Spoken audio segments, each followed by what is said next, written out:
সপ্তাহ ঘুরে আবারও স্বাগত জানাচ্ছি এটিএন বাংলায়। আমন্ত্রণ জানাচ্ছি খেলাধুলা বিষয়ক আমাদের নিয়মিত আয়োজন এটিএন স্পোর্টস হাইলাইটসে। আপনাদের সাথে আছি আমি এস এম আব্দুল শাকুর। চলুন দর্শক, আজকের পর্ব উপভোগ করি। দশম জাতীয় সিনিয়র এবং নবম জাতীয় শিশু কিশোর বাসা প্রতিযোগিতায় চ্যাম্পিয়ন হয়েছে বিসিসিআই স্কুল অ্যান্ড কলেজ এবং Mirpur Bangla school and college. পল্টনের জাতীয় হ্যান্ডবল স্টেডিয়ামে প্রতিযোগিতায় দেশের 210 জন প্রতিযোগী 16টি ওজন শ্রেণীতে অংশগ্রহণ করেন।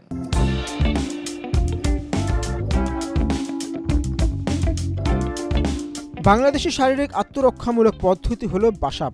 প্রতিপক্ষের কাছ থেকে কিভাবে নিজেকে রক্ষা করা যায় তারই এক পদ্ধতি এই বাসাপ। অনেকটা মার্শাল আর্টের মতোই খেলা। দেশের কিংবদন্তি মার্শাল আর্ট তারকা সিদাজি খালেদ মনসুর চৌধুরীর হাত ধরে 1986 সাল থেকে এই খেলার প্রচলন। বাসাপকে অ্যাসোসিয়েশন হিসেবে 1999 সালে যুব ও ক্রীড়া মন্ত্রণালয় অনুমোদন দেয়। এরপরই দেশীয় এই মার্শাল আর্ট পদ্ধতিকে ছড়িয়ে দিতে কাজ করতে থাকে বাসাপ অ্যাসোসিয়েশন। বর্তমানে দেশের 22টি জেলার 42টি স্কুল, 30টি ক্লাবে প্রায় 1,500 শিক্ষার্থী এই খেলাটি চর্চা করেন।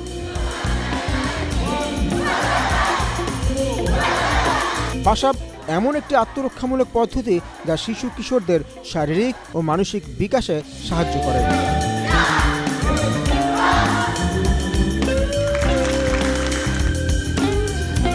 একই সাথে শিশুদের আত্মবিশ্বাসী করে তোলে। বর্তমান সময়ে শিশু কিশোরদের, বিশেষ করে মেয়েদের আত্মরক্ষার জন্য এটি অত্যন্ত কার্যকরী কৌশল।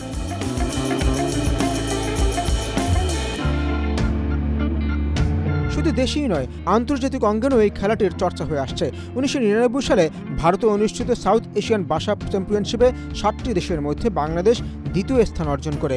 আর সবশেষ 2024-এ শ্রীলঙ্কায় অনুষ্ঠিত সাউথ এশিয়ান বাসাপ চ্যাম্পিয়নশিপেও দ্বিতীয় স্থান পায় বাংলাদেশ।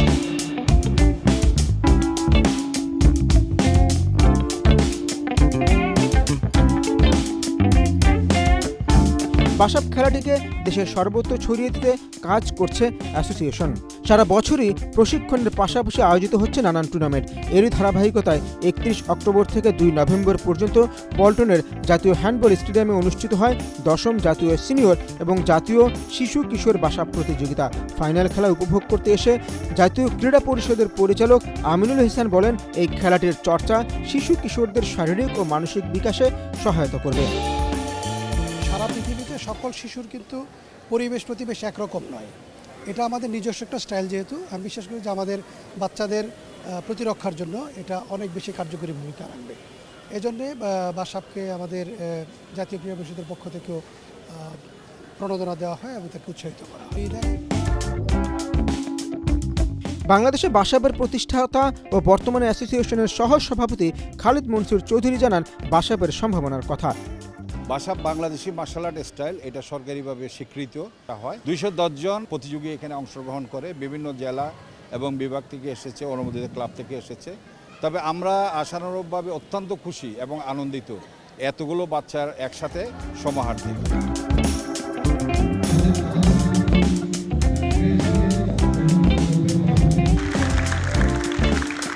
দশম জাতীয় সিনিয়র বাসাপ প্রতিযোগিতায় নারী বিভাগে চ্যাম্পিয়ন হয়েছে রূপনগর মডেল বাসাপ ক্লাব। রানার আপ হয়েছে মোহাম্মদপুর সরকারি মডেল স্কুল বাসাপ ক্লাব। পুরুষ বিভাগে চ্যাম্পিয়ন হয়েছে বিসিআইসি কলেজ দল। রানার আপ হয়েছে Mirpur Bangla school and college বাসাপ দল।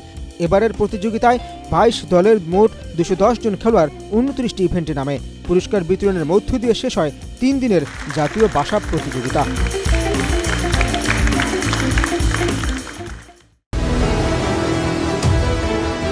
21তম জাতীয় দূরপাল্লা সাঁতারে পুরুষ বিভাগে চ্যাম্পিয়ন হয়েছে বাংলাদেশ সেনাবাহিনীর ফয়সাল আহমেদ। আর নারী বিভাগে শিরোপা জিতেছে বাংলাদেশ নৌবাহিনীর সোনিয়া আক্তার টুম্পা।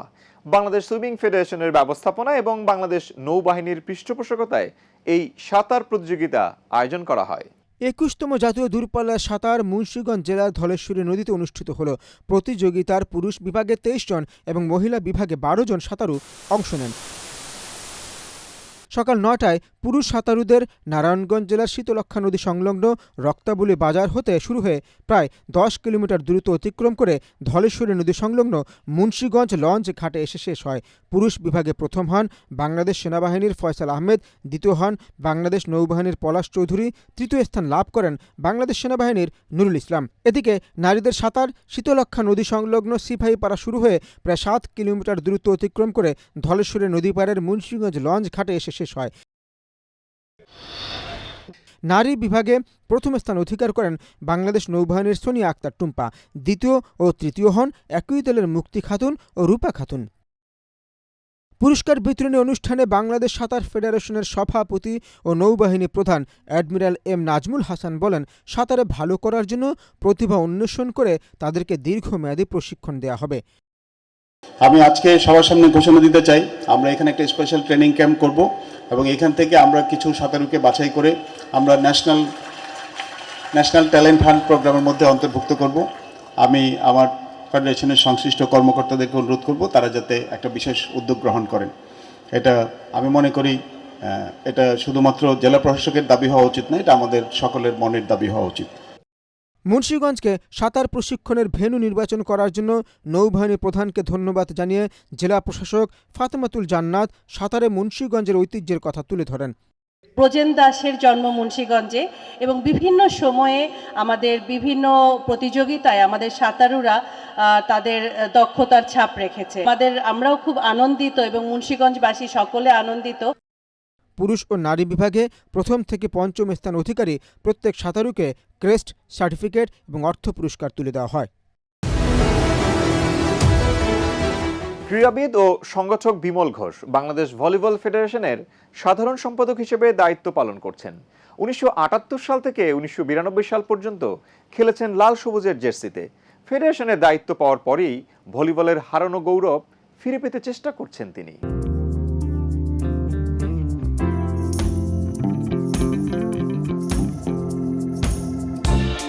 ক্রীড়াবিদ ও সংগঠক বিমল ঘোষ সাবেক জাতীয় ভলিবল খেলোয়াড়। তিনি বর্তমানে বাংলাদেশ ভলিবল ফেডারেশনের সাধারণ সম্পাদক হিসেবে দায়িত্ব পালন করছেন। ফেডারেশনের দায়িত্ব পাওয়ার পরই ভলিবলের হারানো গৌরব ফিরে পেতে চেষ্টা করছেন। প্রথমে আমি বলে নিই, আমরা যখন এই দায়িত্বভার গ্রহণ করি ফেব্রুয়ারির 2 তারিখে এবছরই, আমরা এসে তারুণ্যের উৎসব একটা কম্পিটিশন আমরা পেয়েছি। সেটাকে আমরা সফলভাবে করতে পেরেছিলাম খুব অল্প সময়ের ভিতর। পরবর্তীতে আমরা মেয়েদের একটা খেলা চালাই, এখানে মেয়েদের জাতীয় পর্যায়ের খেলা। সেটা তো আমরা আর্থিক আমাদের খুবই টানাপোড়েন ছিল, যেহেতু আমরা কোনো স্পন্সর পাইনি। তারপরে আমরা চেষ্টা করেছি। তারপরে আমরা যেটা সবচেয়ে বড়, বাংলাদেশের সবচেয়ে বড় খেলা ন্যাশনাল চ্যাম্পিয়নশিপ ছেলে এবং মেয়ে, যেটা দেখছেন এখনও আমাদের এখানে 30তম পুরুষ জাতীয় মেয়ে এবং মহিলা এবং পুরুষ ভলিবল প্রতিযোগিতা, সেটা আমরা সফলভাবে করতে পেরেছি। বিমল ঘোষ জাতীয় পর্যায়ে ভলিবল খেলায় অবদান রেখেছেন। তিনি 1988 সালে বাংলাদেশ বিমান বাহিনীতে যোগ দেন এবং সেখানেও ভলিবল খেলেছেন। তিনি 1998 সাল থেকে জাতীয় ও আন্তর্জাতিক পর্যায়ে ভলিবল খেলে দেশের জন্য সুনাম বয়ে এনেছেন। এই সাবকন্টিনেন্টের মোটামুটি সবগুলো দেশে খেলতে গিয়েছি। পরে কোরিয়াতে একটা কম্পিটিশন ছিল, গিয়েছি। ব্যাংককে গিয়েছি, জাপান গিয়েছিলাম। ওখান থেকে আমরা ঘুরে অনেক রাশিয়া গিয়েছিলাম। নানা দেশে আমরা তখন ভ্রমণ করতাম। ভ্রমণ নয় ঠিক, আমরা কম্পিটিশন খেলতে যেতাম। আর কিছু গুডউইল টোরও ছিল, সেগুলো আমরা গিয়েছি। ইসলামিক গেমসে গিয়েছি, টার্কিশ।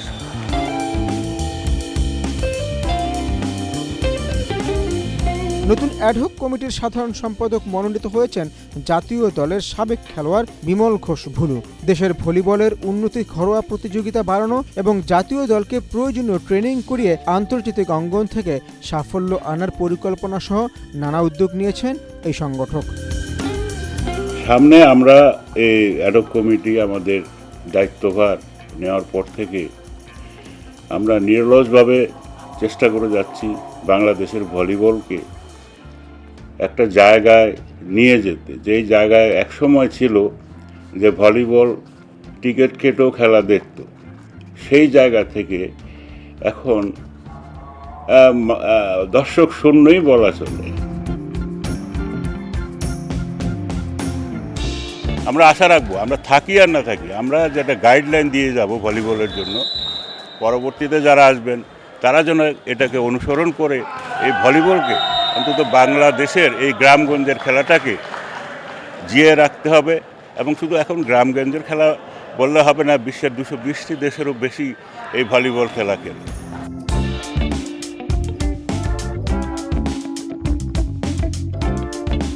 মিস্টার ঘোষের ভলিবল খেলা শুরু 1973 সালে। ঢাকায় খেলেছেন 1974 সাল থেকে। প্রথমে খেলেছেন মিতালি সংঘ নামের একটি ক্লাবে, সেটা ওয়াবদারি একটি টিম ছিল। তারপর চলে যান ভিক্টোরিয়াতে। ওই বছরই লাবুস্কাস নামের একজন জাপানি কোচ আনা হয়েছিল জাতীয় দল গঠনের জন্য। এরপর জাতীয় দলে জায়গা করে নেন বিমল ঘোষ। সে সময় জাতীয় দলের হয়ে দাপটের সঙ্গেই খেলেছেন। জীবনে শুরু করেছিলাম ক্লাস 8-এ যখন পড়ি, 60-এর দশকই বলতে 70 দশক, 60-70 দশকে। তখন বেসিক্যালি আমি একটু লম্বা টম্বা ছিলাম, আমার ব্যাডমিন্টনটা খেলতাম। তো আমাদের ভলিবল, মুন্সিগঞ্জের ভলিবলের এক গুরু ছিল সুভাষ কর্মকার। উনি পাকিস্তান ন্যাশনাল টিমের ভলিবল প্লেয়ার। থানার মাঠেই এই ভলিবল প্র্যাকটিস করতো ছেলেপেলেরা, আর আমি তাদের ঠিক পাশের মাঠেই ব্যাডমিন্টন খেলতাম। তখন উনি একদিন ওই খেলতে গিয়ে আমার ওই যে স্ম্যাশিং পাওয়ারটা খুব খুব প্রখর ছিল বিধায় উনি একদিন এসে আমাকে বলল যে তুমি ভলিবল খেলো না কেন? তা আমি বললাম যে আমি তো ভলিবল খেলার সুযোগ পাচ্ছি না, কয় তোমাকে এখানেই খেলতে হবে, আমি তোমাকে সুযোগ দিব। সে প্রতি সপ্তাহে যেত, 2 দিন থাকতো। এইভাবেই আসলে আমার খেলা শুরু। আমি ঢাকায় খেলি 73-তে প্রথম খেলি। আর আমার প্রথম জীবনে চাকরি ড্রেজার অর্গানাইজেশন, যেটা নারায়ণগঞ্জ ইন্টার অফিস খেলা হতো, সেটা 74-75-এ। সেখান থেকেই আমার যাত্রা শুরু। কিরগিজ টিম আসলো, সেখানে আমি চান্স পেলাম। খুব অল্প সময়ে আমি জাতীয় দলে চান্স পেয়েছি।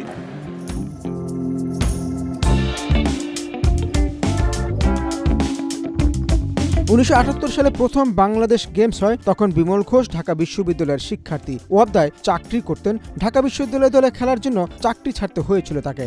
ঢাকা বিশ্ববিদ্যালয়ে প্রথম বাংলাদেশ গেমস ভলিবলে চ্যাম্পিয়ন হয়েছিল। বিমল ঘোষ ছিলেন ওই দলের অধিনায়ক। প্রথম বাংলাদেশ গেমস ঢাকা ইউনিভার্সিটি থেকে আমি খেলেছিলাম এবং সেটা চ্যাম্পিয়ন করেছিলাম। 78-এ আমি সাব গেমস খেলতে যাই দিল্লিতে। ন্যাশনাল টিম, প্রথম বাংলাদেশ ন্যাশনাল টিম ফর্ম হয়, সেটার আমি একজন গর্বিত সদস্য ছিলাম। নিজেকে গর্বিত মনে করছি এই কারণে যে বাংলাদেশের যে দলটা প্রথম আমরা ভলিবলকে চিনাইতে পেরেছিলাম বিদেশে, বহির্বিশ্বে, যে পতাকা নিয়ে আমরা গিয়েছিলাম, সেই পতাকা আমরা সমুন্নত রেখেছি এবং আমরা বাংলাদেশকে পরিচিত করেছি।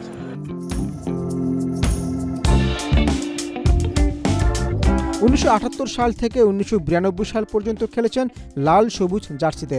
ব্যাংকক এশিয়ান গেমসের দলেও ছিলেন। পরে মেট্রোপলিস লিগ খেলেন। ওয়াবদা তাকে আবার দলে ভিড়ালে নিয়মিত চ্যাম্পিয়ন হয় ক্লাবটি। তারপর খেলেন ওয়ারির হয়ে। অধিনায়ক হিসেবে ওয়ারিকেও চ্যাম্পিয়ন করার কৃতিত্ব দেখান এই ক্রীড়াবিদ। খেলোয়াড়ি জীবনে বিমল ঘোষ নানা খেলায় শ্রেষ্ঠ খেলোয়াড়ের পুরস্কার পেয়েছেন, কিন্তু এখন পর্যন্ত জাতীয় ক্রীড়া পুরস্কার পাননি। জাতীয় দলের সাবেক এই অধিনায়ক ও সংগঠকের জাতীয় ক্রীড়া পুরস্কার না পাওয়ার আক্ষেপ ও অতৃপ্তি এখনও বয়ে বেড়াচ্ছেন। অনেক কষ্ট করেই খেলাটা রপ্ত করতে পেরেছিলাম, কিন্তু আমি এটা বলবো যে আমরা কি প্রাপ্যতা রাখি। ইয়াদ আলী এবং ভুলু ভলিবলে ন্যাশনাল অ্যাওয়ার্ড পায়নি, এটা ভলিবল জগতের জন্য সত্যি একটা দুঃখের ব্যাপার। আমি সত্যি এটা খুব কষ্ট পাচ্ছি, বলতেও কষ্ট পাচ্ছি, কারণ যেটা প্রাপ্যতা অর্জন করেছিলাম সেটা আমি এখন পর্যন্ত আমি এই সরকার থেকে পাইনি।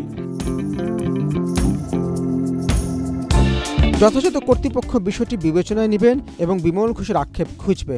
বিমল ঘোষ ভুলে একজন দক্ষ খেলোয়াড়ই ছিলেন না, একজন দক্ষ সংগঠকও। তাই তার দক্ষতা অভিজ্ঞতা কাজে লাগিয়ে জাতীয় দলকে আরও শক্তিশালী করে দক্ষিণ এশিয়ার মধ্যে ভালো একটি দলে পরিণত হবে। ভলিবলের সুদিন ফিরবে এমন প্রত্যাশা সবার। এবার আমাদের নিয়মিত আয়োজন স্পোর্টস হাইলাইটস।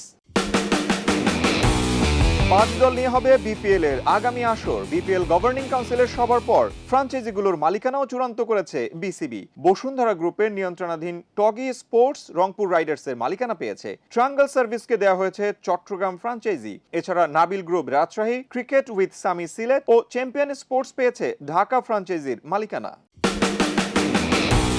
13 নভেম্বর নেপালের বিপক্ষে প্রীতি ফুটবল ম্যাচ। 18 নভেম্বর এশিয়ান কাপ বাছাই পর্বে ভারতের মুখোমুখি হবে বাংলাদেশ। এই দুই ম্যাচকে সামনে রেখে অনুশীলন শুরু করেছে বাংলাদেশ জাতীয় ফুটবল দল। কোচ হাবিয়ার কাবরেরার অধীনেই অনুশীলন করেছেন জামাল ভুইয়া, শেখ মোরসালিনরা। সবাই অপেক্ষায় আছেন হামজা চৌধুরী ও সমিত সোমের। এ মাসে বাংলাদেশে আসছে আয়ারল্যান্ড ক্রিকেট দল। সেই সিরিজে বাংলাদেশের ব্যাটিং কোচের দায়িত্ব পেয়েছেন টেস্ট ক্রিকেটের সর্বকনিষ্ঠ সেঞ্চুরিয়ান মোহাম্মদ আশরাফুল। এই সিরিজে টিম ডিরেক্টর হিসেবে দায়িত্ব পালন করবেন জাতীয় দলের আরেক সাবেক ক্রিকেটার ও বর্তমানে বিসিবি পরিচালক ও নারী বিভাগের প্রধান আব্দুর রাজ্জাক। বিসিবির পরিচালনা পর্ষদের সভায় এই সিদ্ধান্ত নেওয়া হয়েছে। ঘরের মাটিতে অনুষ্ঠিত হতে যাওয়া এশিয়ান আর্চারি চ্যাম্পিয়নশিপে পদকের প্রত্যাশা স্বাগতিক বাংলাদেশের। 8 থেকে 14 নভেম্বর ঢাকায় এশিয়ার 30 দেশ নিয়ে অনুষ্ঠিত হবে এশিয়ান আর্চারির আসর। দক্ষিণ কোরিয়া, চীন, ইরানের মতো শক্তিশালী দেশের পাশাপাশি ফিলিস্তিন, সিরিয়ার মতো যুদ্ধবিধ্বস্ত দেশের আর্চাররাও আসছেন বাংলাদেশে। বাংলাদেশ ক্রিকেট বোর্ড বিসিবি নির্বাচনের একদিন পরই জানা গিয়েছিল রুবাবা দৌলা জাতীয় ক্রীড়া পরিষদ এনএসসির কোটায় পরিচালক হচ্ছেন। বিসিবি থেকে বিষয়টি জানানো হলেও প্রজ্ঞাপন জারি করতে সময় লেগেছে 22 দিনের মতো। এনএসসি সোমবার প্রজ্ঞাপন জারি করায় বিসিবি পরিচালনা পর্ষদের সভায় যোগ দেন তিনি। পরিচালক হিসেবে রুবাবার এটি প্রথম সভা। দেখতে দেখতে আমরা এখন এটিএন স্পোর্টস হাইলাইটসের একেবারেই শেষ প্রান্তে। অনুষ্ঠান নিয়ে যদি আপনার কোনো প্রশ্ন কিংবা মতামত থাকে তবে স্ক্রিনে দেখানো ইমেল অ্যাড্রেস কিংবা ফোন নাম্বারে জানাতে পারেন। নিজে ভালো থাকুন, ভালো রাখুন আপনার চারপাশ, আর ভালোবাসুন আপনার দেশকে। আল্লাহ হাফেজ।